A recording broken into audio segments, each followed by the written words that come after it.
مضل له ومن يضلله فلا هادي له وأشهد أن لا إله إلا الله وحده لا شريك له وأشهد أن محمدا عبده ورسوله أما بعد فإن أصدق الحديث كتاب الله وأحسن الحديث هدي محمد مصطفى صلى الله عليه وسلم فقد قال الله تبارك وتعالى بسم الله الرحمن الرحيم إن جهنم كانت مرصادا للطاغين مآبا لابسين فيها أحقابا لا يذوقون فيها بردا ولا شرابا وقال النبي صلى الله عليه وسلم المسلم من سلم المسلمون من لسانه ويده أو كما قال عليه الصلاة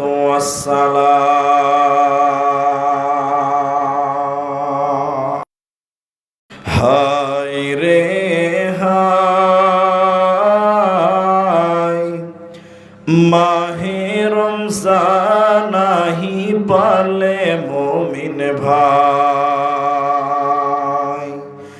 টোপনি ক্ষতি করিল ওযু করি সাহারির সময় হয়ে যায় ও মুমিন ভাই রোজা হইছে আল্লাহর হুকুম ভাই ঈমান নামাজ রোজা মুমিন দিলত লোয়া বান্ধি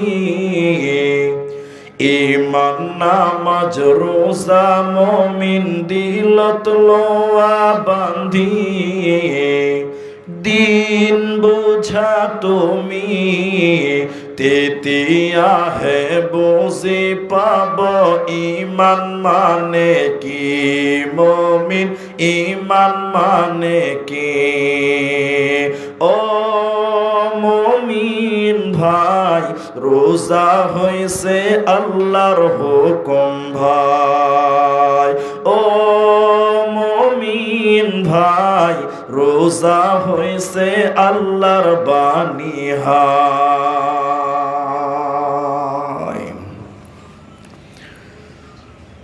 শ্রদ্ধেয় চলমান সভার সুযোগ্য সভাপতি ওলামায়ে কেরাম, সামনে বসে থাকা প্রাণ প্রিয় বন্ধুবর, মুরব্বিয়ানে কেরাম, স্নেহের কুচিকাচা, পর্দার অন্তরালে বসে থাকা মুমিনা সলেহা মা ও বোনেরা, প্রাণ প্রিয় রাজাপুর পুকুরিয়া মালদাবাসী, সর্বাগ্রিসে সে মহান আল্লাহর প্রশংসা করি যে আল্লাহ তাবারক ওয়া তাআলা আমাদেরকে একদিনই মজলিসে বসিয়ে কিছু কথা বলার এবং এই বরকতের মাসে একত্রিত হয়ে শোনার যিনি তৌফিক দিয়েছেন সে আল্লাহর প্রশংসা করি, বলি আলহামদুলিল্লাহ। দরুদ ও সালাম বর্ষিত হোক শেরকারে কায়নাত তাজদারে মাদানী নবী কুল শিরোমণি ইমামুল আম্বিয়া নবী মক্কি নবী মাদানী নবী আহমদ নবী মুহাম্মদুর রাসূলুল্লাহ সাল্লাল্লাহু আলাইহি ওয়াসাল্লাম। আল্লাহুম্মা আমিন। আল্লাহুম্মা সাল্লি আলাইহি আল্লাহুম্মা বারিক আলাইহি। সম্মানিত উপস্থিতি, কোরআনুল কারীমের 4 থেকে 5টি আয়াত এবং হাদিসে নববী থেকে একটি মাত্র হাদিসের টুকরো পাঠ করেছি। সময়কে লক্ষ্য রেখে কিছু কথা বলবো, যদি আল্লাহ তৌফিক দেন তো। আলাইহি তাওয়াক্কালতু ওয়া ইলাইহি উনীব। রমজানের ফাজাইল মাসাইলের ব্যাপারে আলোচনা শুনলেন, ওই বিষয় নিয়ে আর আলোচনা করবই না। আপনাকেও বিরক্ত লাগবে আর আমাকেও বলতে খারাপ লাগবে। আল্লাহ সুবহানাহু ওয়া তাআলা এবং তার রাসূল বলেছেন, যখন রমজান উপস্থিত হয় জাহান্নামের দরজা বন্ধ হয়ে যায়, আর খোলা হবে না। জান্নাতের দরজা উন্মুক্ত করা হয়, আর বন্ধ করা হবে না যতদিন রমজান। এরপরেও সমাজের দিকে তাকিয়ে যদি দেখেন, রমজান মাসেও মানুষেরা বিভিন্ন পাপের কাজে জর্জরিত হয়ে আছে কি না? হ্যাঁ না বলুন, আছে। মুসলমানদের মধ্যে কিছু মুসলমান আছে যাদেরকে দেখলে শয়তানও লজ্জা পায় যে আল্লাহ তুমি আমাকে কেন সৃষ্টি করেছো, ও তো আমার চাইতে বাড়িয়ে। আমাদের মধ্যে অনেক মুসলমান আছে যে তারা জাহান্নামে যাওয়ার জন্য মনে হচ্ছে দুনিয়াতে ধরফর করে বেড়াচ্ছে। পশ্চিমবঙ্গের মালদা জেলার এক ফেমাস বক্তা বলেন আর বড় আলিম বলেন, নামটা গোপনই রাখলাম, আপনাদের সুপরিচিত। তিনি একদিন জলসা করতে করতে বলছে, দুনিয়াতে টাটকা জাহান্নামী দেখবে, টাটকা জাহান্নামী দুনিয়াতে হেঁটে বেড়াচ্ছে। তা আপনি বলবেন যে এইভাবে কথা বলা যায়? বলে হ্যাঁ বলা যায়। এমনও লোক আছে যাদেরকে দেখে মনে হচ্ছে যে এরা জাহান্নামে যাওয়ার জন্য পাল্লাপাল্লি শুরু করে দিয়েছে, অথচ রমজান এসেছে মানুষকে পবিত্র করার জন্য, পাক করার জন্য, জান্নাত দেওয়ার জন্য। বলুন সুবহানাল্লাহ। আল্লাহ নবী সাল্লাল্লাহু আলাইহি ওয়াসাল্লাম বলছেন, ওই লোকটা ধ্বংস হয়ে যাক, বরবাদ হয়ে যাক, যে এই মাস পেয়েও জান্নাতি হতে পারলো না, নিজের গুনাহকে মার্জনা করে নিতে পারলো না। এজন্য রমজানে মানুষকে জান্নাতি হতে হবে এবং জাহান্নাম থেকে পরিপূর্ণভাবে মুক্ত হয়ে চলতে হবে। আল্লাহ তৌফিক দিক বলে সকলে বলেন আমিন। আজকে আমার আলোচ্য বিষয় হলো সেই জাহান্নাম, যে জাহান্নামের ব্যাপারে আল্লাহ তাবারাক ওয়া তাআলা ওয়াদা দিয়েছেন কোরআনে। জাহান্নামীদের ব্যাপারে আল্লাহ ওয়াদা দিয়েছেন জাহান্নামটার ব্যাপারে। সেই জাহান্নাম নিয়ে গুটি কয়েক কথা আলোচনা করব ইনশাআল্লাহ। প্রথম নম্বর, নবীজি সাল্লাল্লাহু আলাইহি সাল্লাম মানুষকে একটা বিষয় সবচেয়ে বেশি গুরুত্ব দিতেন, যেটা হলো আখিরাত, পরকাল, কিয়ামত, জাহান্নাম, পুলসিরাত। কেন? যতই মানুষকে নামাজ রোজার কথা বলেন না কেন, ওই মানুষের ভিতরে যদি, তার ভিতরে যদি আখিরাতের জ্ঞান, জাহান্নামের ভয় না থাকে, তাহলে আপনি যতই তার সামনে নামাজ রোজার কথা বলেন না কেন, সেই লোকটা নামাজ রোজা করে মজা পাবে না, মনোযোগীও হতে পারবে না। ইবাদতে তখনই মজা লাগে, তখনই মনোযোগ স্থির হবে, যখন তার ভিতরে আল্লাহর ভয়, জাহান্নামের ভয় থাকবে, যে আমি যদি নামাজটা না পড়ি তাহলে আমাকে জাহান্নাম যেতে হবে। তাহলে ওই লোকটা ধীর স্থিরে নামাজ পড়বে, আল্লাহকে মানবে। হ্যাঁ কিনা বলুন? এই জন্য জাহান্নামের ভয়টা রাখেন। তা আল্লাহ তাবারাক ওয়া তাআলা বলছেন তোমরা বাঁচো। আল্লাহ বলছেন তোমরা বাঁচো, জাহান্নাম থেকে বাঁচো। ওয়া আহলিকুম, এবং তুমি তোমার পরিবারকে বাঁচাও জাহান্নাম থেকে বাঁচাও, নারা আগুন থেকে বাঁচাও, যে জাহান্নামের ইন্ধন হবে, জ্বালানি হবে মানুষ এবং পাথর। মানুষ এবং পাথরকে দিয়ে জাহান্নাম জ্বালানো হবে। সেই জাহান্নাম থেকে তোমরা বাঁচো, আমরা বাঁচার চেষ্টা করবো। আল্লাহ তুমি তৌফিক দাও বলি আমিন। চলেন রমজান মাসে কিছু পাপের কথা বলি, কিছু শাস্তির কথা বলি। হাদিসটির রাবি হযরতে আবু উমামা, নবীজি বলছেন দুইজন ব্যক্তি, রাসূল বললেন আমার কাছে এলেন, আমি স্বপ্নে দেখলাম তারা ফেরেশতা। এসে আমাকে বললেন আল্লাহর নবী চলুন চলুন, ওই বিশাল উঁচু উঁচু পাহাড়ের দিকে আপনি চলুন, ওই জায়গাতে আপনি চলুন, আপনাকে কিছু দেখানো হবে, আপনি দর্শনের জন্য চলুন। আমার মায়েরা আপনারা শোনেন, নবীজি অস্বীকার করলেন আমি আমার শক্তিতে নেই অত উপরে যাওয়ার। ফেরেশতা বললেন আমরা নিয়ে যাব ইয়া রাসূলুল্লাহ, যাওয়ার ব্যাপারে আপনি কোনো রকম চিন্তা করবেন না। নবীজিকে দুই বাহুতে ধরলেন দুইজন ফেরেশতা, দুই বাহুতে ধরে নবীজিকে নিয়ে যেতে লাগলেন। নবীজি বলছেন আমি যখন যেতে লাগলাম পাহাড়ের উপরে যখন পৌঁছালাম, আগাতে লাগলাম, হঠাৎ আমার কানে যেন কেমন কান্নার আওয়াজ, চিৎকার, বিকট আওয়াজ, আর্তনাদ আমার কানে ভেসে আসলো। কারা যেন আর্তনাদ করছে, বাঁচাও বাঁচাও বাঁচাও, এইভাবে আর্তনাদ করছে। আমার কানে এলো খবর, কান্নার আওয়াজ, আর্তনাদের আওয়াজ। আমি থাকতে না পেরে ভীত সন্ত্রস্ত হয়ে গেলাম এবং বলতে লাগলাম জিবরাইল মান হাউলাই, এরা কারা? জিবরাইল বললেন আরো আগে চলুন, আপনাকে আরো কিছু দেখার রয়েছে, চলুন আপনি আগান। ফাইন তালাকা বি, নবী আরো আগাতে লাগলেন। নবী বলছেন দেখলাম কিছু মানুষের পা গুলোকে আকাশে বাঁধা রয়েছে, আকাশের দিকে, কিছু মানুষের পা আসমানের দিকে, আর তাদের মাথা মুখমণ্ডল মাটির দিকে।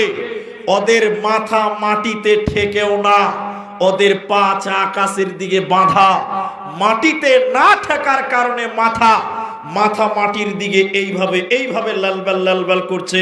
এখন আপনাদের জিজ্ঞাসা করি, কাউকে যদি বলা হয় 5 মিনিট মাথা তলে আর পাটা উপর দিয়ে থাকেন, ওর নাক এবং মুখ দিয়ে রক্ত পড়বে কি পড়বে না? হ্যাঁ না বলুন, কথা বলে না, পড়বে না? নবীজি বললেন আমি জাহান্নামে দেখলাম কিছু মানুষের পা গুলোকে আকাশের দিকে বাঁধা আছে, আর তাদের মুখমণ্ডল মাথা যেন মাটির দিকে ঝুলছে। ওদের মাথা মাটিতে ঠেকছে না, লেলবেল করে যখন ঝুলছে, ওদের ঝোলার কারণে, মাটির দিকে মাথা থাকার কারণে ওদের গালগুলো ফেটে ফেটে যেন রক্ত পড়ছে, নাক মুখ দিয়ে রক্ত ঝরছে। নবীজি বললেন আমি ভয়ঙ্কর দৃশ্যটা দেখে থাকতে না পেরে বললাম জিবরাইল আমিন, তুমি বলো মান হাউলাই, এরা কারা? কিসের কারণে জাহান্নামে তাদের উল্টো করে টাঙিয়ে রাখা হয়েছে? জিবরাইল তুমি বলো কি অপরাধে তাদের পা গুলোকে আকাশের দিকে, মাথা মাটির দিকে কেন? জিবরাইল আমিন বলছেন ইয়া রাসূলুল্লাহ, শুনেলেন এরা কারা?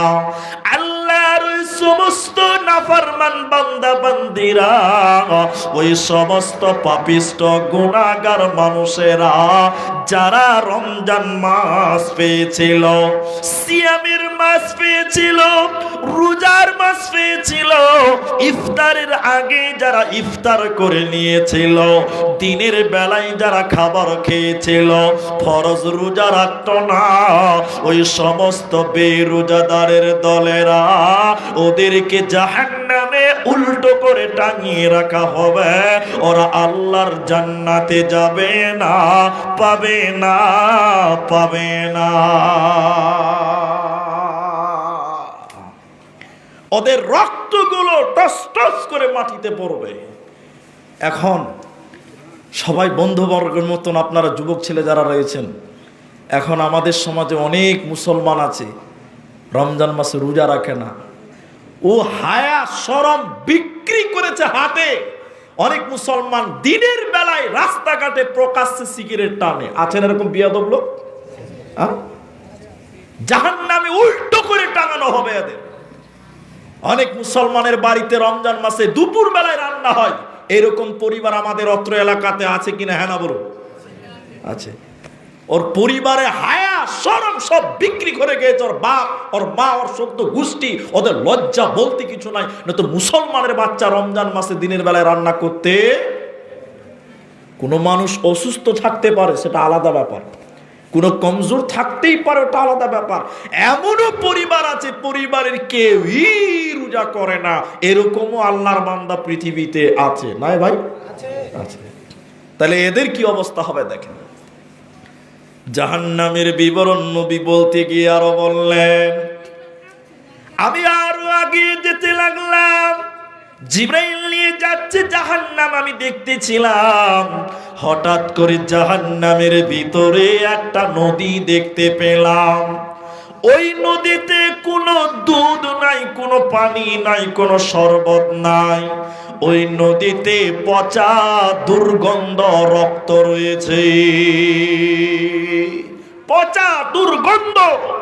ওই পচা দুর্গন্ধের রক্তর নদীতে নবীজি বললেন, আমি দেখলাম নদীর মাঝখানে কিছু মানুষেরা হাবুডুবু কাটছে, তারা সাঁতার কাটতে কাটতে উপর দিকে উঠে আসার চেষ্টা করে।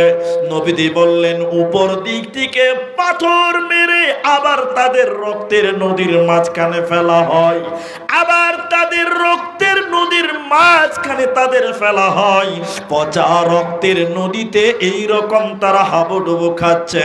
নবীজি থাকতে না পেরে বললেন, জিবরাইল আমিন, তুমি বলো মান হাউলাই, এরা কারা, কিসের কারণে তাদেরকে জাহান্নামে রক্তের নদীতে, দুর্গন্ধ পচা রক্তের নদীতে কেন চুবানো হয়েছে তুমি বলো। জিবরাইল আমিন বলছেন, ইয়া রাসূলুল্লাহ, আল্লাহর ওই সমস্ত নাফরমান বান্দা বান্দেরা, ওই সমস্ত পাপিষ্ট গুনাহগার বান্দা বান্দেরা, যারা দুনিয়াতে সুদের টাকা দিয়েছিল, যারা দুনিয়াতে ঘুষের টাকা দিয়েছিল, সুদ নিয়েছিল এবং সুদ দিয়েছিল, ওই শুধু খানেওয়ালা আর শুধু দেনেওয়ালা উভয়কে আল্লাহ রক্তের নদীতে চুবিয়ে রাখবে। এরা আল্লাহর জান্নাতে যাবে না, পাবে না, পাবে না। যদি কোরআন হাদিস না মানি জীবনে, কি হবে গো মৃত্যুর পরে, কি হবে গো মতের পরে। চার মাযহাবকে ফরজ জেনেছি, এক মাযহাবের আমল করেছি। কুরআন হাদিসের দিকে দেখিনি তো ফিরে, কি হবে গো মৃত্যুর পরে। যদি কোরআন হাদিস না মানি জীবনে, কি হবে গো মতের পরে। অতএব যারা সুদের কারবারি করবে, শুধু দিবে এবং খাবে, উভয়কে রক্তের নদীতে জাহান্নামে রাখবে, জান্নাত পাবে না, মিলবে না। এখন ধার চাইলে পাওয়া যায় না, বড় কঠিন। জি, কিন্তু সুদের টাকা সবাই দেওয়ার জন্য রেডি আছে। জি, এখন সুদ খায় না। একটা হাদিস মাঝখানে ছোট্ট করে বলি, এটা আমার সুদের বক্তব্য নয়। আল্লাহ নবী বলছেন, কেউ যদি 1 টাকা সুদ খায়, 36 বার মায়ের সঙ্গে জেনা করলে যে পাপ হবে সেই পাপ তার আমলনামায় দেওয়া হবে। নাউজুবিল্লাহ কি বাড়িতে যেয়ে বলবেন? 36 বার মায়ের সঙ্গে জেনা করলে যে পাপ হয় ওই পাপ আমলনামায় হবে। অথচ বেটা সুদের কারবারি করে, মাও বলছে আমার বাপ বেটার মেলাই টাকা। হ্যাঁ কিনা বলুন, হ্যাঁ না বলুন? সুদের রমরমাট ব্যবসা। এখন আমরা মরদ, বেটা ছেলে পুরুষ, আমরা এই বাবু ও আবার ওদিকে জালসা করতে লেগেছে। তো দেখেন, এখন আমরা বেটা ছেলেরা তো সুদের সঙ্গে জড়িয়ে আছি। নিজেদের মেয়েদের, মায়েদের, বেটি বোনদেরকেও এই জামানার মুসলমানেরা বাদ দেয় নাই। একটু হ্যাঁ না বলুন? বন্ধন লোন রাজাপুরে আছে, গ্রুপ লোন আছে। তাহলে কি গ্রুপ লোনটা সুন্নত নাকি? এটা ঘরে ঘরে আছে, তাহলে এটা সুন্নত। মুসলমানের কাছে সুন্নত থাকবে না তো থাকবে এটা কি? ঘরে ঘরে সুদের কারবার। অনেক মসজিদের সেক্রেটারি তলে তলে সুদের ব্যবসা করে। হ্যাঁ, নাই? একটা আনপ্রাসঙ্গিক একটা কথা নিয়ে চলে এলাম। এক মুলি সাহেব বুঝলেন, শহরে ইমামতি নিয়েছে, শহরে এই মালদা টাউন যেরকম ওরকম আর কি। তো প্রথম দিন জুমার খুতবাতে একদম বাংলাতে ঘুষের বিরুদ্ধে বক্তব্য দিয়েছে। আর থানার যত বড় বাবু, মাইজকুল বাবু, সাইজকুল বাবু সবটি নামাজ পড়তে চলেছে। তো ওর গায়ে তো আগুন ধরবে, হ্যাঁ কিনা বলুন? জুমার পর বড় বাবু মসজিদের সেক্রেটারিকে বলছে, মুলবিকে চেঞ্জ না করলে আমরা আর নামাজ পড়তে আসবো না। তো বড় ফ্যান সেক্রেটারি বলছে, মুলি সাহেব তোমাকে আমি রাখবো না। কেন রাখবে না? তুমি প্রথম দিনই এসে তুমি ঘুষের বিরুদ্ধে বক্তব্য দিচ্ছ, তোমার চাকরি নাই, আও চলে যাও। ও মুলবি এবার বিপদে পড়ে বলছে, কান ধরে নিয়েছি, জীবন আর সুদের বিরুদ্ধে বক্তব্য, ঘুষের বিরুদ্ধে বক্তব্য দিব না। দেখ ও মোটামাটি একটা গ্রাম, খুব ছোট লয়, বড় লয়, শিক্ষিত লয়, মূর্খও লয়, এরকম একটা মাইজকল গ্রামে ইমামতি লেগেছে। ও সেদিন যে আর কোনো বক্তব্যের বিষয় পায়নি। এ খ্যাপা মুলবি যে প্রথমে বলছে অকর নাফি বুয়ুতি কিউন্নাওয়ালা তাবার, পর্দার ব্যাপারে ঝেড়ে বক্তব্য দিয়েছে যে মেয়েরা বাড়িতে থাকবে, বাইরে যেতে পারবে না। নামাজের পর কেসিয়ার বলছে, মুলি সাহেব তোমাকে আমি রাখবো না। কেন? আজকে আবার কি দোষ? কই আমার বউটাই একটু ব্যাংকে চাকরি করে, একটু পর্দা করে না, তাই প্রথম দিন তুমি আমাকে ছিলে ঝুড়ে দিলে, একদম তোমাকে রাখবো না। তো মুলবি কইছে, যা সালা এটাও তারা চলে গেল আমার ইমামতি। তখন মনে মনে কইছে, আর এরকম ইমামতি করবো না, একদম কুমেদপুরের দিয়ারে চাকরি করব, আর আরবিতে খুতবা দিব, কেউ বুঝতেই পারবে না। এখন অনেক মসজিদে মুলবি সাহেব আরবিতে খুতবা দেয় না? এরা কথা বলেন, দেয় না? এবার ওই রকম দিয়ার অশিক্ষিত গ্রামে যে আরবিতে খুতবা দিতে লেগেছে মুলি সাহেব, একদম বই থেকে খুতবা দিয়েছে। আর প্রথম দিন নামাজের সূরা ইয়াসিন তেলাওয়াত করছে। সবাই বলুন কোন সূরা? সবাই খুশি, সবাই খুশি, কিন্তু সেক্রেটারি ভাই খুশি হতে পারেনি। সেক্রেটারি বলছে মুলবি চলবে না। কেন? ওরা মুলবি প্রথম দিন এসে রাজনীতি শুরু করে দিয়েছে। সেক্রেটারি বলছে, বলে কেন? রাজনীতি করেনি? বলে কি রাজনীতি করলো গো? এত সুন্দর নামাজ পড়েছে, সুর চান সব ভালো। বলছে কেন? কেসিয়ারের নাম ইয়াসিন আর ওর বাপের নাম আব্দুল হাকিম। প্রথম দিন বাপ বেটার নামে নামাজ পড়িয়ে দিয়েছে, তা আমাদের নামে সূরাগুলো কই? আমরা যদি 20 বছর থেকে সেক্রেটারি, তা আমাদের সূরাগুলো কই? হ্যাঁ, কেসিয়ার নাম হলো ইয়াসিন আর ওর বাপের নাম আব্দুল হাকিম। তো কোরআনে বলে নামাজে পড়েছে ইয়াসিন অল কোরআনিল হাকিম, তো বাপ বেটার নামে সূরা পড়ে দিয়েছে, ওদের রাজনীতি শুরু করে দিয়েছে। এ মুলবি চলবে না? তখন বলছে, হাজি সেক্রেটারি সাহেব কেন চলবে না? না তুমি আমার নামে সূরা পড়নি, আমি এতদিন থেকে সেক্রেটারি গ্রামে। তখন মুলি সাহেব বলছে, তোমার নাম? সেক্রেটারি সাহেব আপনার নাম? ওই যে আমার নাম বাবর মিয়া, আগামী জুমাতে যদি আমার নামে সূরা না পড়ো তোমার চাকরি নাই, সাবধান হয়ে যাও। মুলবি খালি মাথা ঢুকছে যে বাবর নামে সূরা পাবো কোথায়? বাবর নামে সূরাটা আছে কোথায় কোরআনে? মুলবি খুব বিপদে পড়েছে। 7 দিন কোনো রকম পার করে দিয়েছে। জুমার দিন নামাজে দাঁড়িয়েছে। এবার যখন গয়রিল মাগজুবি আলাইহিম ওয়ালাদ-দালিন বলেছে, সেক্রেটারি বলছে মানে আমি আছি, এবার আমার নামে সূরা পড়। তখন মুলবি কইছি কোন ফেরে বললাম রে বাবা, কোথাও চাকরি ঠিকবে না। তখন মুলবি শুরু করে দিয়েছে, ইয়া আইয়ুহাল বাবর আন্তা কালবুন ওয়া আবুকা খিনজির ও জাদ্দুকা হিমার ফাইন্নাকুম লাজাহিলু। সেক্রেটারি খুব খুশি। নামাজের পরে মুলি সাহেব চলো আমার বাড়িতে দাওয়াত। তো মুলবির ভিতর খালি এরকম ধাকান ধাকান করছে, যদি মানে জেনে তাহলে পিঠের চামড়া থাকবে না। ওই যে বক্তব্য নামাজে রেখেছে চামড়া খেতে বসেছে, তখন সেক্রেটারি বলছে মুলি সাহেব মানেটা বলো তো, খুব সুন্দর লেগেছে মানে বলো। বলছে না না মানেটা শোনা যাবে না, এই সাংঘাতিক ব্যাপার। আসলে কোন সাংঘাতিক ব্যাপার সেটা মুলবি ভালো জানে, ও তাও তেল দিচ্ছে না খানিক বলেন। এবার মুলবি বলছে ঠিক আছে তোমাকে আজকে ঠিক জায়গাতে পেয়েছি, এবার শুনে লাও। মুলবি কোন জিনিসটা তো ভালো করে জানেন। মুলবি এবার তর্জমা করছে, ইয়া আইয়ুহাল বাবর, ওহে বাবর, আন্তা কালবুন, তুই হুলি কুত্তা। আর বলেন চাকরি আছে, চাকরি আছে, শেষ। ওয়াবুকা খিনজির, তোর বাবা ছিল শুয়োর। ও জাদ্দুকা হিমার, তোর দাদা ছিল এক নম্বরের গাধা। সব গাধার বংশধর। ফাইন্নাকুম লাজাহিলুন, সব তোরা মূর্খের দল, তোদেরকে কে কমিটিতে নিয়েছে বল। এখন অনেক মসজিদের সেক্রেটারি তলে তলে সুদের ব্যবসা করে। জি, জাহান্নামের রক্তের নদীতে তাদের চুবানো হবে। পুরুষেরা শুনেলেন সুদের ব্যবসায় যারা নেমেছে, যারা সুদ খেলো, সুদ দিল, জাহান্নাম তাদের জন্য তৈরি আছে। ওদের কোন রকম পালাবার উপায় নাই।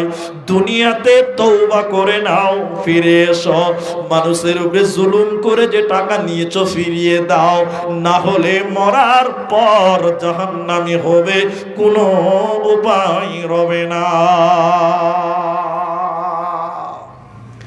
আমার মায়েরা, মুসলিম শরীফের ভিতরে নারীদের জাহান্নামীদের একটা বৈশিষ্ট্য আপনাদের সামনে তুলে আল্লাহর নবী বলছেন, দুই শ্রেণী মানুষকে আল্লাহ জাহান্নাম দিবে, আমি বিশ্ব নবী তাদেরকে দেখি নাই। মানে নবী নিজে দেখেনি, তার মতলব হলো নবীজির জামানায় ওই দুই প্রকার ছিল না। ফিতনার আলোচনা করতে গিয়ে বলেছিলাম ফিতনা, এদিকে দেখেন। রসুল বলছেন দুই প্রকার মানুষ জাহান্নাম যাবে, আমি নবী তাদেরকে দেখিনি, মানে নবীর জামানায় ছিল না। দুজনের ভিতরে একজনকে, এদিকে দেখেন জাহান্নামী কারা। নবী বলেন কিছু মানুষের হাতে লাঠি থাকবে, গরুর লেজের মতন লাঠি, ওই লাঠি দিয়ে মানুষদেরকে মারবে, তারা জাহান্নাম যাবে, আমি নবী তাদের দেখি নাই। কিসের মতন লাঠি থাকবে বললেন? গরুর লেজের মতন। এখন আপনারা বলুন গরুর লেজ সোজা না বাঁকা? কে বলছে বাঁকা? গরুর লেজ বাঁকা? আরে বাবা, কুকুরের লেজ টেढ़া বাঁকা, আর মানুষ গরুর লেজ সোজা। তবে গরুর লেজের মাথাটা মিহি আর পাছাটা হলো মোটা, পেছনটা। নবী বললেন তারা জাহান্নাম যাবে, গরুর লেজের মতন চাবুক থাকবে, লাঠি থাকবে, তা দিয়ে মানুষদেরকে প্রহার করবে। দ্বিতীয় নম্বর জাহান্নামী কারা? বিশ্ব নবী বলেন নিসাউন, মহিলা, কাসিয়াতুন আরিয়াতুন মুমিলাতুন মাইলাতুন। আল্লাহর নবী বলেন মহিলা, ওরা কাপড় পিনবে, এরপরও তারা উলঙ্গ, পোশাক পরবে, এরপরও তারা বিবস্ত্র, কাপড় পরার পরও যারা নগ্ন, ওই নারীরা আল্লাহর জাহান্নাম যাবে। বিশ্ব নবী বলেন আমি নবীজি তাদের দেখি না। মেয়েদের এদিকে দেখেন চোখ, আর এই মুখটা নিয়ে মতবিরোধ আছে, ওনারা আলেমরা আছে। মেয়েদের মুখ খোলা নিয়ে মতবিরোধ আছে, মাসলাতে ইখতিলাফ আছে। ওটা আমি ইখতিলাফি মাসলাতে যাব না, সহজ কথা বলছি। পায়ের একদম পাতা থেকে শুরু করে একদম চোখটা খোলা রাখেন, মুখটা নিয়ে, যেহেতু বিভেদ আছে ওটা আমি বললাম না। কেউ বলেছে নামাজের টাইমে মুখ খোলা রাখবে, এমনি সময় পাবে না। আর আমার যদি কাছে মতামত চান যে আপনার মত কোনটা, তাহলে আমি বলবো মেয়েরা শুধু চোখটা কোনো রকম বের করতে পারবে, তাছাড়া তাদের মুখটাও দেখানো যাবে না। কারণ এর লম্বা কারণ আছে, ওটা আমি পরে কোনোদিন বলবো, এখন আমি অত দূরে যাব না। তাহলে মেয়েদের পিঠ, প্যান্ট, পা, হাতের কুবজি এসব দেখানো বলুন হারাম। কি বললাম? হারাম। তাহলে নবী বললেন এগুলো মেয়েদের পুরো দেহটা লজ্জাস্থান, তো মেয়েরা এগুলো ঢেকে রাখবে।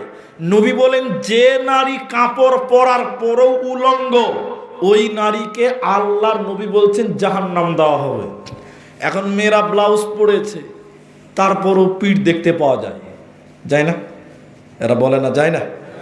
ব্লাউজ পরেছে, ও বাবা 1.5 মিটার কাপড়, দর্জি যে কত হারামি, গোটা পিঠটাকে চাঁদের মতন কেটে ফুটটা বানিয়ে রেখে দিয়েছে। কি নাই? আপনার বিবি আমার বিবি, আপনার বোন আমার বোন ব্লাউজ পরে আছে, শুধু পিঠটাতে ফিতে ঝুলছে গো, ফিতে ঝুলছে, সব দেখা যায়। আল্লাহ নবী বলছেন কাপড় পরবে এরপর উলঙ্গ। তাহলে মেয়েরা কোনোদিন তার পিঠ পর পুরুষকে দেখাতে পাবে? বলুন। যে নারী ব্লাউজ পরলো, কাপড় পরার পরও পিঠ বের হয়ে থাকলো, ওই নারী হলো কাপড় পরার পর উলঙ্গ।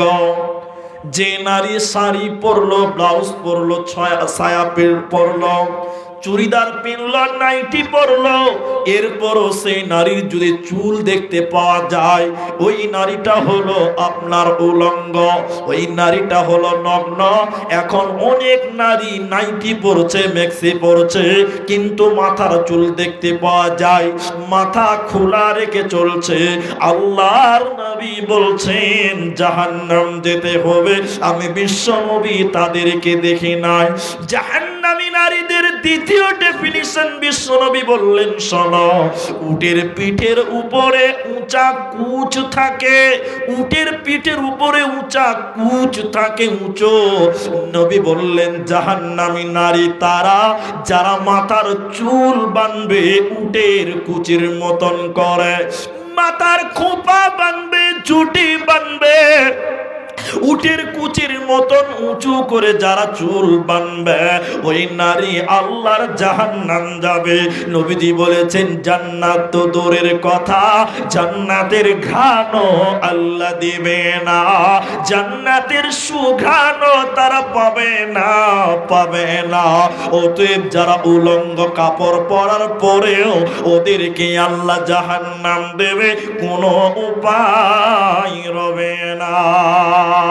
বোরকা পরে চলো মা বোন, বোরকা পরে চলো মা বোন, সদা সর্বদাই ঈমান আমল সব হারাবে দেখলে বেগানাই। মা বোন ঈমান আমল সব হারাবে দেখলে বেগানাই। স্কুল কলেজ কুটুম বাড়ি যাইতে যদি চাও, ঘর হতে বের হওয়ার আগে বোরকা পরে নাও। আপন জনের সঙ্গে যাবে, আপন জনের সঙ্গে নিবে, যাইবা না একাই। ঈমান আমল সব হারাবে দেখলে বেগানাই। মা বোন ঈমান আমল সব হারাবে দেখলে বেগানাই। নারী থাকবে বাড়ির মাঝে, বাহির হবে না, আল কোরআন আর সহিহ হাদিসে পড়ে দেখো না। খুব জরুরি বলবে কথা, খুব জরুরি বলবে কথা, আড়াল থাকিয়া ঈমান আমল সব হারাবে দেখলে বেগানাই। মা বোন ঈমান আমল সব হারাবে দেখলে বেগানাই। জাহান্নাম যাওয়ার কারণ এদিকে দেখেন, 2 মিনিট টাইম আমার দিকে তাকিয়ে থাকেন, 2 মিনিট টাইম। জাহান্নাম যাওয়ার কারণ তফসিরটাকে একদম ছোট করে করে করে আয়াতটা খালি তুলে দিচ্ছি। জান্নাতীরা জিজ্ঞাসা করছেন ফেরেশতা মালিককে, মালিককে, মালিক হলো জাহান্নামের গেটম্যান। জাহান্নামের কি বললাম? গেটম্যান। বড় লোকের বাড়িতে, উকিল জজের বাড়িতে গেটের সামনে দাঁড়িয়েছে দারোয়ান, গেটম্যান, পাহারাদার। তো জাহান্নামের গেটে একজন ফেরেশতা দাঁড়িয়েছে, ওই ফেরেশতাটার নাম হলো মালিক। সবাই বলুন কি নাম? মালিক। এবার জান্নাতীরা আমরা, এই যে আজকে প্রজেক্টর চলছে মেয়েদের কাছে, এখানে আমি যা বলছি আমরা যারা আছি সব দেখতে পাওয়া যাচ্ছে, যাচ্ছে কি যাচ্ছে না? যাচ্ছে। তো জান্নাতীরা এক জায়গাতে গল্প করবেন মহল্লায়। জান্নাত হবে ফ্ল্যাট সিস্টেম, আমার ফ্ল্যাট আলাদা, ওনার ফ্ল্যাট আলাদা, তার এক একটা ইট হবে সোনা, হিরে, মুনি মুক্তা দিয়ে, বলুন সুবহানাল্লাহ। তো ওই জান্নাতে যখন জান্নাতীরা আপোষে গল্প করবে, আমি যখন ওই মৌলানা সাহেবের সঙ্গে কথা বলছিলাম, ওখানে দেখা হলো, অনেক দিন পর দেখা হলো, আমরা দুজনে একটু কথাবার্তা বললাম, ভালো মন্দ খবর। তো জান্নাতীরা যখন এক জায়গাতে হবে, বেশ কয়েকজন খুব গল্প করবে, গল্প করতে করতে করতে করতে গভীরে যাবে, হঠাৎ করে জান্নাতীদের সামনে আল্লাহ ওই রকম প্রজেক্টর পর্দা আল্লাহ তুলে ধরবেন। এই প্রজেক্টর। আর প্রজেক্টরে কি চলবে, কি দেখতে পাওয়া যাবে? দেখতে পাওয়া যাবে জাহান্নাম। এবার আমার দিকে দেখেন, আমি দেখব জাহান্নাম, উনি দেখবেন জাহান্নাম। জাহান্নাম ভালো জায়গা না খারাপ জায়গা? খারাপ জায়গা, জাহান্নামটা খারাপ। এবার আমি যখন জাহান্নাম দেখব, ভয় ভয় থর থর করে কাঁপতে লাগবো। ইনি যখন জাহান্নাম দেখবে, দেখেই ভয়ে কাঁপতে থাকবে, ভীতু সন্ত্রস্ত হয়ে কাঁপতে কাঁপতে একজন আরেকজনকে বলবে, ভাই জাহান্নামে যারা রয়েছে তাদেরকে চিনতে পারা যায়। একজন একজন, তখন একজন বলবে, চিনা চিনা লাগছে, চিনা চিনা লাগছে, ভালো করে দেখো তো। হঠাৎ করে দেখবে দেখবে ওই যে ওটা আমার ভাই, ওই যে ওটা ভয়, ওটা আমার ভাই, আপন ভাই, সে জাহান্নাম চলে গেছে। হুট করে আপনি বলবেন, ওটা আমার ভাগনা, ওটা আমার ভাতিজা, ওটা আমার মা, ওটা আমার বোন, ওটা আমার দাদা। এই বলে কেন তারা জাহান্নাম গেল? কেন কেন কেন? এবার সমস্ত জান্নাতীরা বলতে থাকবে, কেন কেন? কেউ কেউ তার উত্তর দিতে পারবে না। আত্মীয় স্বজনেরা জাহান্নামটা গেল কেন? এবার জান্নাতীরা মেন জায়গাতে এলাম। জান্নাতীরা জাহান্নামের গেটে যে দাঁড়িয়েছে তার নাম মালিক। জান্নাতীরা এবার আমরা বলবো, মালিক। জাহান্নামের গেটম্যান দারোয়ান ফেরেশতাকে বলবো, জান্নাতীরা, মালিক রে তুই বল, এটা আমার ভাই, এটা আমার বোন, এটা ভাগনা ভাতিজা, কেন তারা জাহান্নাম গেল তুমি বলো। যেহেতু তুমি সব জানো, তুমি জাহান্নামের গেটে রয়েছ। জাহান্নামের গেটম্যান দারোয়ান ফেরেশতা বলবে, আমাকে কেন জিজ্ঞাসা করছো? আজকে তুমি তাদেরকে সরাসরি জিজ্ঞাসা করো, কেন তাদেরকে জাহান্নাম দেওয়া হলো বলো। আল্লাহ তাবারাক ওয়া তাআলা সূরা মুদাসসিরের 40 নম্বর আয়াতটা খুলে দেখবেন, এখানে পেয়ে যাবেন।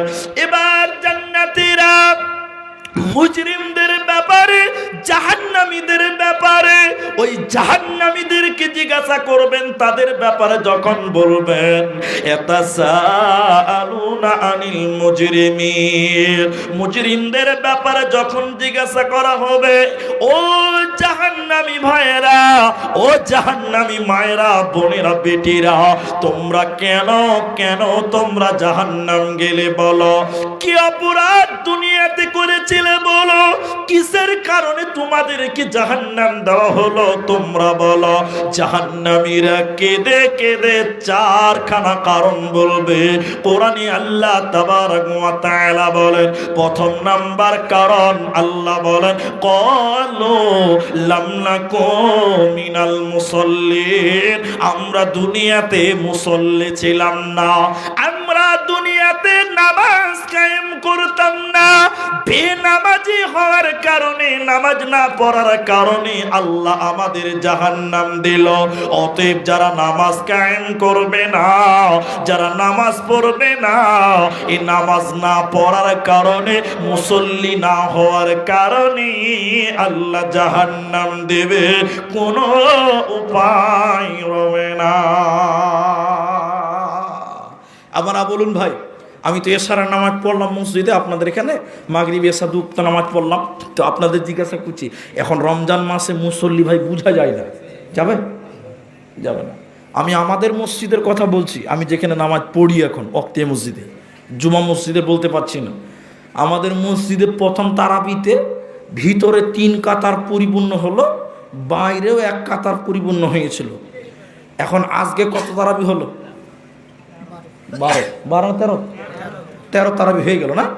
তো 13 তারাবি হয়ে গেল, তার মানে আজকেরটা বাদ, গতকালকেও তারাবি পড়েছেন। তো তাতে তারাবির পরিসংখ্যক এখন কতটি দাঁড়িয়েছে জানেন? মুসল্লি ভিতরই পরিপূর্ণ হয়েছে না, বাইরে আবার কোথাও হবে? কারণ আপনাদের দিকে বলুন, মুসল্লি দিন দিন কমছে না বাড়ছে?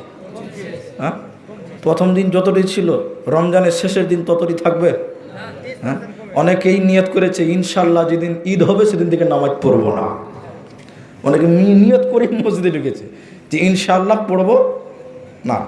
আমি আপনাদের দুটি কথা বলবো, হাজার পেরেশান হন, আমার এই কথাটা শুনবেন, বাড়িতে যেয়ে ভাববেন যে আব্দুর রহমান আমাদের বন্ধু, আমাদের ভাই, আমার ভাগনা, আমার নাতি, যার যে বয়সে আমি হই সেটা সম্পর্ক ধরে একবার আমার কথাটা ভাবনা চিন্তা করে দেখেন তো যে আব্দুর রহমানের কথাটা কি বললো, কথাটা ঠিক আছে না ভুল আছে। এখন আপনারা বলুন, আমাদের মুসলমান যারা আমরা রয়েছি, এখন যদি মৌলানা সাহেবকে জিজ্ঞাসা করি রাজাপুরে পুরুষ মানুষ মুসলমান কতটা আছে, এদিকে দেখেন এদিকে, তখন উনি বলছে বেশি লয় আব্দুর রহমান, মাত্র 5,000 আছে।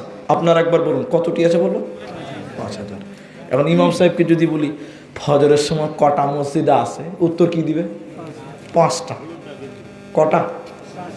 রমজানের বাইরের কথা বলছি, এই রমজানে যারা নামাজ পড়ছে অধিকাংশ বেনামাজ, ওটা হিসাবই রাখবো না। মুসলমান কটা বললো বলুন না রে বাবা? 5,000। আর নামাজি কটা? 5টা। এখন আপনাদের দ্বিতীয় কথাটা বোঝার জন্য বলছি, রসুলের কোন একটা সাহাবীকে, আপনারা যারা বসে আছেন এদিকে তাকান, একটা সাহাবীকে একটু বোঝাবার জন্য বলছি, সম্মানের সাথে দাঁড় করিয়ে বলছি, দাঁড়াও, ও রসুলের সাহাবী আপনি বলেন আপনারা মুসলমান কতজন? বলছে মাত্র 200 জন। সবাই বলুন কটা? ওই সাহাবীকে যদি জিজ্ঞাসা করা হয় নামাজি কটা, উত্তর কি দিবে বলুন? 200টা দিবে। কি দিবে বলুন? বলুন একটু। যটা মুসলমান তটা নামাজি। রসুলের জামানায় একটা মুসলমান বেনামাজি কেউ নাম বলতে পারবেন? বলুন পারবেন? পারবেন না। আরে নামাজি মুসলমান তো বটে। এদিকে তাকান, আমার দিকে তাকান, রসুলের জামানার মুনাফিকেরাও 5 ওয়াক্ত নামাজ পড়তো না? আজকে ইতিহাস যদি তুলে ধরি তবে অবাক হবেন। মুনাফিকেরা মসজিদ বানিয়েছে, মুনাফিকদের কি অবস্থা আছে আপনি জানেন না? রসুলের যুগের মুনাফিকেরা 5 ওয়াক্তের নামাজ পড়তো, এদিকে দেখেন। আর এখনকার মুসলমান বুকে থাপ্পড় দিয়ে বলছে নামাজ না পড়তে পারিবে, ঈমান ঠিক আছে। এর যদি ঈমান ঠিক থাকে তাহলে মুনাফিক আগে জান্নাতে যাবে, হ্যাঁ কিনা বলুন? এই নামাজ না পড়ে যদি বলে আমার ঈমান ঠিক আছে, তাহলে মুনাফিকেরা তো নামাজ পড়তো, তাহলে ওরা তো আগে জান্নাতে যাবে। হ্যাঁ আসতে বলুন। জি না, হিসাবটাই ভুল। আল্লাহর জাহান্নামীরা 4টা কথা বলছে জাহান্নাম যাওয়ার কারণ। অনেক টাইম হয়ে যাবে, লম্বা করছি না। প্রথম বলবে আমরা নামাজই পড়তাম না। কি পড়তাম না? আরেকটা কথা বলে দ্বিতীয় নম্বরটা বলছি, ভাই আপনাদের দিকে দৃষ্টি আকর্ষণ করছি, আপনারা নড়চড় করিয়েন না। আল্লাহর নবী বলছেন আউয়ালু মা ইউহাসাবু বিহিল আবদ, কিয়ামতের দিন মানুষকে, বান্দাকে আল্লাহ বলবেন তুমি তোমার নামাজের হিসাব দাও। সর্বপ্রথম হিসাব হবে কার? জবাই বলুন, নামাজের। এদিকে অনেক লোক নামাজ পড়ে না, দেখবেন ওরা আবার জালসাতে বেশি টাকা দান করে। নাই, নামাজ পড়ে না কিন্তু বড় কুরবানি দেয় না? তা আল্লাহ নবী বলছেন কিয়ামতের দিন বলবে তুমি তোমার নামাজের হিসাব দাও। তখন যদি আপনি বলেন আল্লাহ বড় কুরবানি দিয়েছিলাম, এইটা আগে লাও, নামাজেরটা খানিক পর দিব, আল্লাহ শুনবে? একটু বলুন শুনবে না? যখনই আল্লাহ বলবে নামাজের হিসাব দাও, তখন যদি বলেন যে জালসাতে 10,000 টাকা দিয়েছি আল্লাহ, এইটা আগে এলেন, নামাজেরটা খানিক পর, আল্লাহ বলবে তাহলে তুই জাহান্নামের কাতারে দাঁড়া। যার নামাজের হিসাব হবে না তার কোনো আমল করে তার কোনো লাভ হবে না। বন্ধুরে আমার, জাহান্নামীরা কেঁদে কেঁদে দ্বিতীয় নম্বর কারণ বলবে ওয়ালাম নাকুনু তুইমুল মিসকিন, এতিম মিসকিনদেরকে আমরা আহার করাতাম না, খিলাতাম না, খাওয়াইনি। এতিমদেরকে ধাক্কা দিয়েছিলাম, মিসকিনদেরকে খেতে দিতাম না। ঈদের দিন গরিবের বাড়িতে রান্না হয়নি, অথচ আমার বাড়িতে অঢেল মাংস নষ্ট হয়েছে। খোঁজ খবর না নেওয়ার কারণে, খাবার না দেওয়ার কারণে আল্লাহ আমাদেরকে জাহান্নাম দিল। এজন্য জাহান্নামীরা কেঁদে কেঁদে সেদিন বলবে ও জান্নাতি ভাইয়েরা শোনো, আমরা এতিমদেরকে খেতে দিতাম না, এরই কারণে আমরা জাহান্নাম এলাম, আর নামাজ কায়েম করতাম না, এরই কারণে আমরা জাহান্নামে এলাম। তৃতীয় নম্বর কারণ, জাহান্নামীরা কেঁদে কেঁদে বলবে, শোনো, ওয়াকুন্না নাখুদু মাল খাইদিন, অনর্থক বকবক করতাম, বকাঝকা করতাম, অনর্থক আলোচনা সমালোচনা পরনিন্দা পরচর্চা করতাম, এরই কারণে আল্লাহ আমাদেরকে জাহান্নাম দিল। আর চতুর্থ নম্বর কারণ, আল্লাহ বলেন, ওয়াকুন্না নুকাদ্দিবু বিয়াউমিদ্দিন, আমরা বিচারের দিনকে মানতাম না, আমরা পরকালকে মানিনি, ইসলামকে আমরা মানিনি, দিনকে মানিনি, আখিরাতকে মানিনি। এই না মানার কারণে, অস্বীকার করার কারণে আমাদেরকে আজকে জাহান্নামে আসতে হলো। অতএব এই চারখানা বদঅভ্যাস যার ভিতরে থাকবে রে, ওই লোককে আল্লাহ সাকার নামে জাহান্নাম দেবে, ও আল্লাহর জান্নাতে যাবে না, পাবে না, পাবে না। তাহলে জাহান্নাম যাওয়ার কারণ কটা পেলাম? চারটা। নামাজ পড়েনি, এতিমদের খিলাইনি, এমনিতে পরনিন্দা পরচর্চা বক বক করতো, আর আখেরাত দিনকে ভুলে গেছিলাম, আখেরাতটাকে ভুলে গেছিলাম। আমরা সবাই পাঞ্জে কেন নামাজ পড়বো বলুন? ইনশাআল্লাহ তুমি কবুল করো, বলুন আল্লাহুম্মা আমিন। আমার মায়েরা, নামাজ এমনই একটি ইবাদত যা পুরুষের জন্য প্রযোজ্য এবং নারীদের জন্য প্রযোজ্য, ধনীর জন্য প্রযোজ্য, গরিবের জন্য, সবার ক্ষেত্রে যে হালাতে যে অবস্থায় নামাজ কায়েম করতে হবে, মাস্ট বি, লাগবে। চলুন জাহান্নামের কিছু বিবরণ, কোরআনের আয়াত পড়েছি, আয়াতগুলো একটু তর্জমা শুনেন, তাহলে আর একটু বুঝতে পারবেন যে জাহান্নামটা কত কঠিন জায়গা।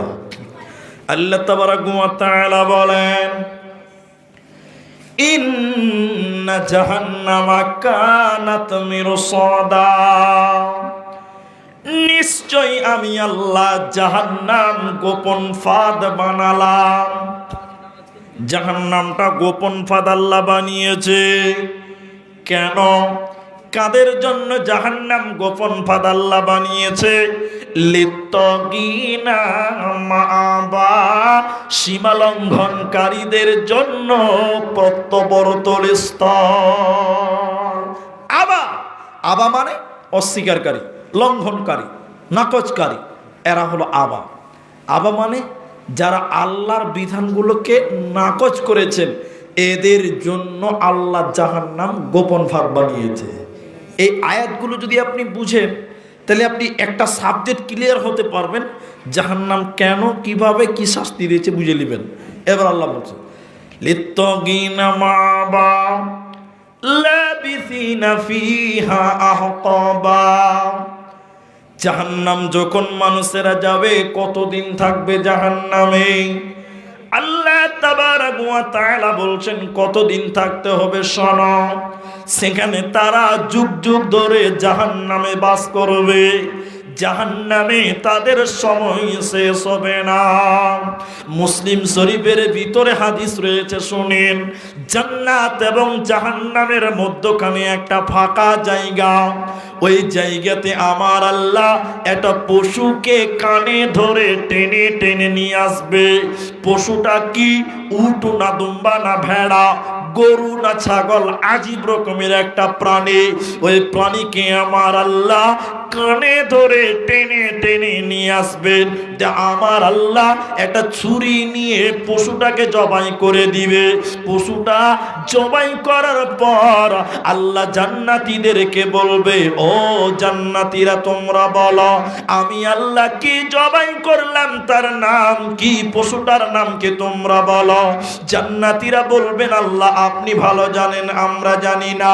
এরপরে আল্লাহ তাবারাকা ওয়া তাআলা বলেন, ও জাহান্নাম জাহান্নামী রে তোমরা বলো আমি আল্লাহ যে পশুটাকে জবাই করলাম এই পশুটার নামকে তোমরা বলো। জান্নাতি এবং জাহান্নামীরা বলবেন আল্লাহ আপনি ভালো জানেন, আমরা জানি না। এবার আল্লাহ বলেন ও জান্নাতি রে জাহান্নামী রে তোমরা শোনো, আমি আল্লাহ যে পশুটাকে জবাই করলাম এই পশুটার নাম মর। আমি আল্লাহ